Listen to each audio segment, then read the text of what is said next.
So today's topic is peer-to-peer communication, and this is how we address the tension that we often feel because of miscommunications, because of people not taking accountability and placing blame on each other. And so we want to try to avoid these, and how we can start these conversations is really key. And so first, let's talk a little bit about the underlying tension. So what's underneath the tension that people feel? And so often it's not just about their immediate behavior. It's something that has been building. It's resentment for certain situations, and it builds very fast. So what are some of those causes? Assuming and unclear expectations. So think of maybe a provider that asks the front desk to call patients about lab results, but the front desk thinks that that's the MA's job. Maybe they've done it before. But guess what happens? Nobody confirms the patient and they don't get a call. So these are the types of things that build tension. You want to make sure that you have a very clear role in these situations. So another example would be two medical assistants thinking that the other is responsible for restocking the supply car or the supply cabinet, but it never gets done. And so both are feeling frustrated and don't want to speak up. And so I'm sure that you've experienced these in your practices before. Stress and emotional fatigue is something that's happening all the time, and you're going to recognize this in things like team members sighing out loud and saying figures under their breath when they get another task. They're probably not trying to be rude, but this is a clear sign that there's some burnout happening in that particular person, and it's going to leak out in their tone. It's going to come out in their body language. And so these are those causes or root causes that you can notice. One big one is a cultural or work style difference. So maybe one member feels that they value speed and directness with a particular conversation, where another wants a slower, more relational approach. Neither one of them are wrong. These are very common, and both are okay, and both are normal. But we need to approach these in different ways. So, approach them in different angles. So maybe you say something like, I think we're approaching this from different angles. Let's regroup, so that you can really just find out what the actual root cause is versus making assumptions. Does anyone have any questions or anything they'd like to share on this particular topic? Have you seen some other root causes of tension? Maybe it's because you're an overwhelmed staff or you have a ton of patients that day. Would anyone like to share some of their root causes of tension? Remember, I can't see the chat. Oh, there we go. I've got it. Oh, are you guys able to hear me okay? Dawn, did you see? Magnolia is Yes. able to hear you. I can hear Okay. you. Oh, Okay, okay. great. All right, Dawn, if you can help those that are having audio issues, that would be great. Thank you so Yeah, much. for those that are unable to hear, if you guys can try changing your speaker settings and see if that helps. We are working on obtaining a phone number if you'd like to call in. So I will put that into chat once I have that. Thank you, Dawn. I appreciate that. And also, just so you guys know, if you're missing any of this, we are also going to have it recorded. So my apologies if there's some audio issues, but we will record it. If you could just let them know that too. So let's move on to some tools that you can use, some productive communication tools in these situations. So we want to use very clear, direct, and respectful communication. So an example might be, I wanted to check in about yesterday. When the phone rang, it looked like you weren't sure whether this was your responsibility. Can we clarify who's covering what so it runs smoother for both of us? And this could be a conversation just between your two front desk staff that maybe have some conflict. Encourage them to speak to each other kindly in that way. And why does this work? This is going to address the issue directly without blame, and it invites a solution. So remember, we're not trying to place blame. We're not trying to say you did it wrong. We're trying to say, how can we go get it right? So some other examples, maybe you focused on some shared goals. So I know we're all trying to keep patients moving quickly today. If we can back each other up during the rush, then we're going to get everyone through these delays. And I know sometimes that encouraging this type of communication is going to be challenging, but we are going to come up with some strategies. And I'll tell you, I've had people on the call who I've given these ideas to, and they still have a very strong-willed team member who is, just everything that they suggest, nope, that's not going to work. And so I have ways to get around that. I think with her, that particular person, she ended up using snacks, and they are great friends now. So things like that can work, but anyway, let's move on. So we want to give some constructive feedback. So when charts are left incomplete at the end of the day, it makes morning prep tough. Can we come up with a checklist to make sure we're both caught up before we leave? So see, it's not placing blame. Like, we know it's tough. The day was very difficult, didn't get done, but let's do something about it. Let's come up with a solution together. We also don't want to use I state, or we do, pardon me, we do want to use I statements. I felt caught off guard when you reassigned my patient without checking in. I'd appreciate a heads up next time so I can stay in the loop. Again, you didn't reassign me the patient. You need to give me a heads up. It's just a different language. You're taking responsibility for how it makes you feel. And this is a very easy, common, quick tool that you can use in those situations. It just really reduces the defensiveness by owning the person that's speaking. It takes that defensive-ness away. Again, we're not finger pointing. We want to encourage listening. We want to encourage reflection. So an example of that could be, I'm hearing that today felt frustrating for you. Can you help me understand what didn't work and how I can support differently next time? So these are just some examples. Let's talk a little bit more. I've got a slide that kind of looks at this from more of a general language shift. So instead of saying you never help with XYZ, say I feel overwhelmed when XYZ isn't done. Can we talk about a plan? You want to encourage your teammates to speak to each other this way because, again, it's solution bound rather than blame. So that's not my job. I'm sure we've all heard that's not my job so many times. I've heard it myself. Earlier in my career, I've probably said it. And so we want to shift this to let's clarify our roles so that we're aligned. Not saying that's not my job. I want to know, is this my job or not? Or am I responsible for this or not? Let's clarify this. We can also say, why didn't you tell me sooner? You don't want to hear, why didn't you tell me sooner? You want to hear, this helps me plan better when I know changes early. So let's set a time to loop in next time.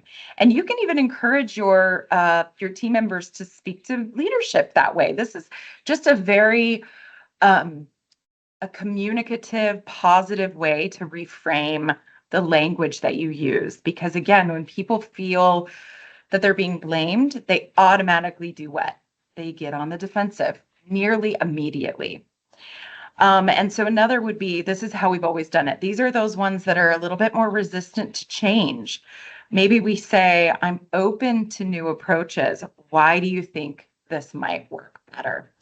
Again, we want to encourage our teams to be curious, to ask questions, to shift their language a little bit because it works wonders in how people treat each other in a practice. So I'll give you a little bit of a framework. First of all, I want to see if anyone has any questions or comments. Thank you, Dawn, so much for helping with all of the audio issues.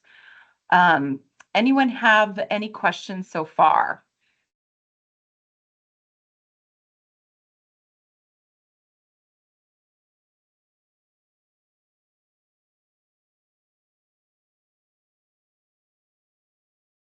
Okay, I'm going to keep going on.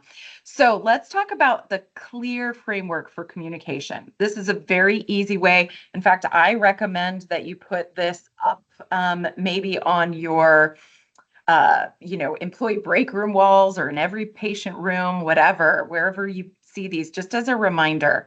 So clear context. You want to state the facts of what's happening without any judgment.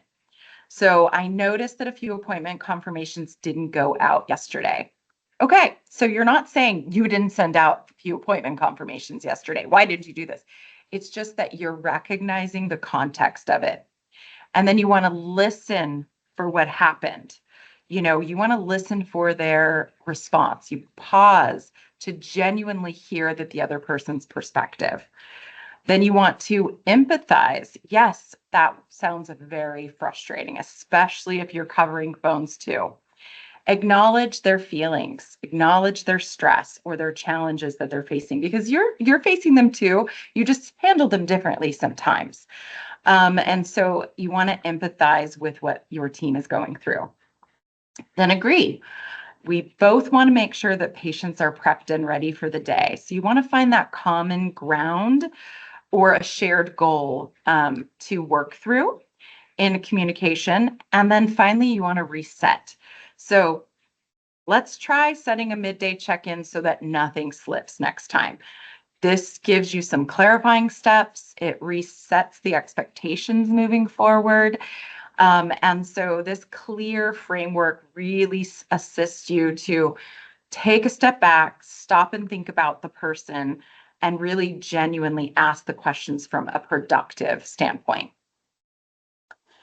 And then let's, remember when we're talking about pointing the finger and placing blame that we're all a team.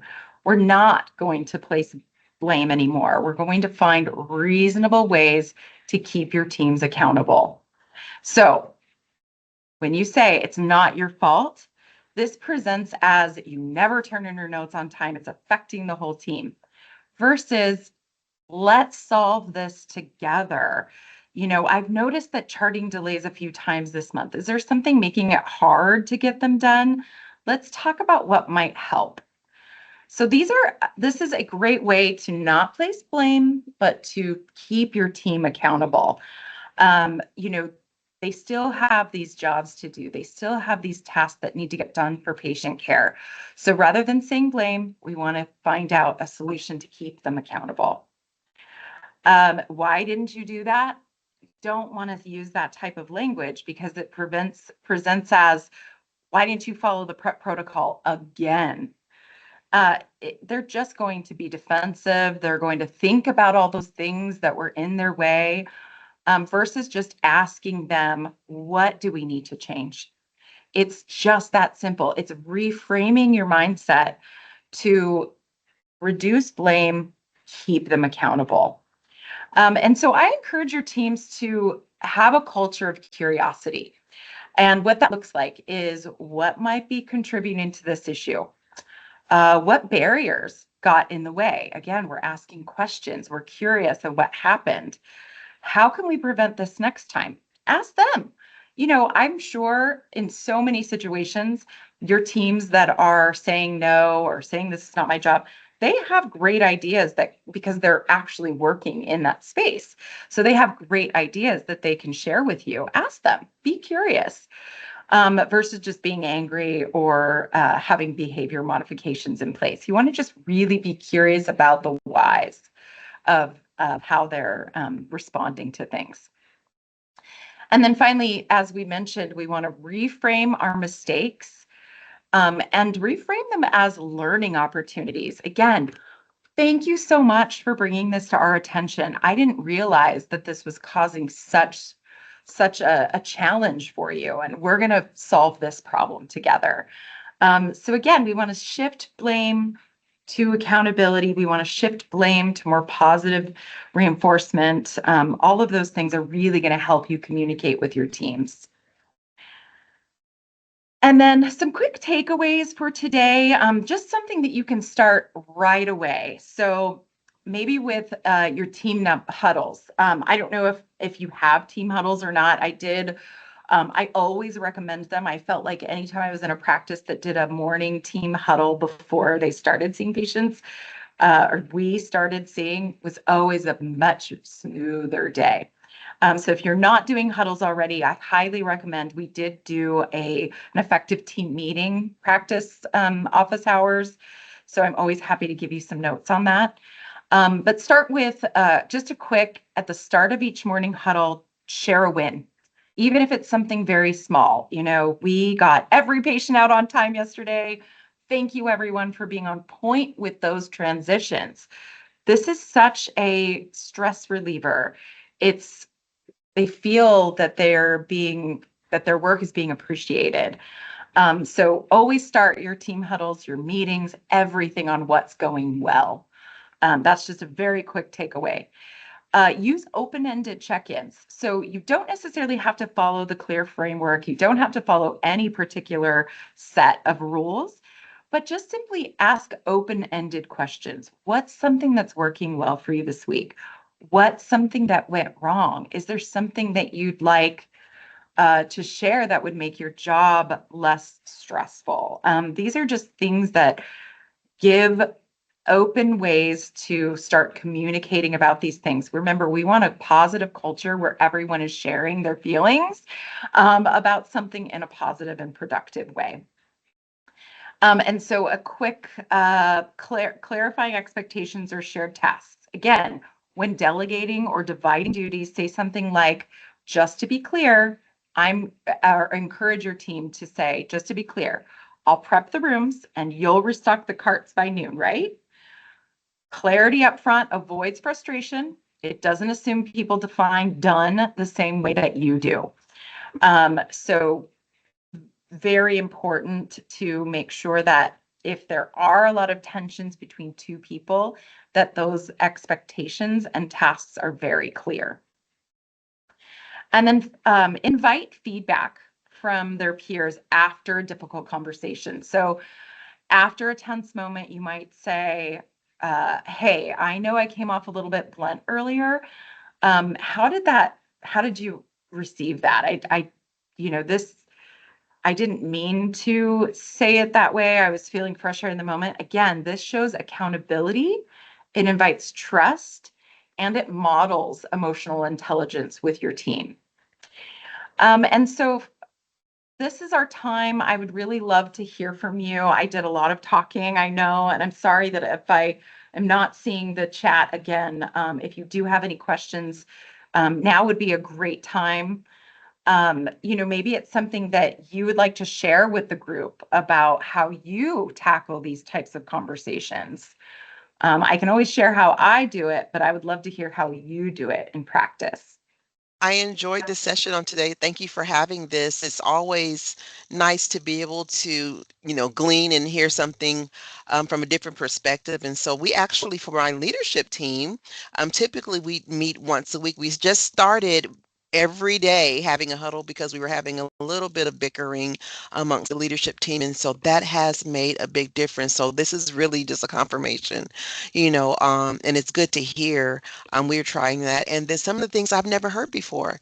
I like some of the tips that you presented. So thank you, for having this. And I plan on, attending them and also inviting my leadership team to join in as well. So thank you. I just wanted to let you know that I was here. That's great. Thank you, Dimitri. I appreciate your feedback. And honestly, this particular topic came from a practice manager who I reached out to, and she said, hey, do you have anything on peer-to-peer communication? And so we developed this as a request from a practice manager. So if you guys are experiencing a challenge or you want help with a workflow that's just not quite there yet, I'm always happy to create a presentation for your teams, because again, we want this to be very collaborative and sharing with each other. So if there are things that you'd like to learn or you'd like your teams to learn, please let me know. Absolutely. Thank you. Of course, of course. Did anyone have another question that they'd like to share or a comment on today's presentation? I also wanted to share, the morning huddles do help a lot. We've been doing those for quite a while, and it's an opportunity to kind of let the team know the things that will be happening either that day or upcoming days. Or, just as a reminder when, something's missing or we need improvement on certain things. So it really works. The huddles are so great. I know. And it really, too, I don't know if you guys do this, but the positive start to the huddle is like, whatever you do, if you choose a mantra for the day or something, and then you can keep reiterating that mantra all day, like team, cardiology or whatever it is that you guys decide, it really does set the tone for the day. And so, even if those mean Betties or the gremlins start to come in, you can kind of have something to refocus back to. And also to remind your teams, hey, don't forget, it's team cardiology today. Like we're all in this together. And so, yeah, those huddles can be used for that purpose often.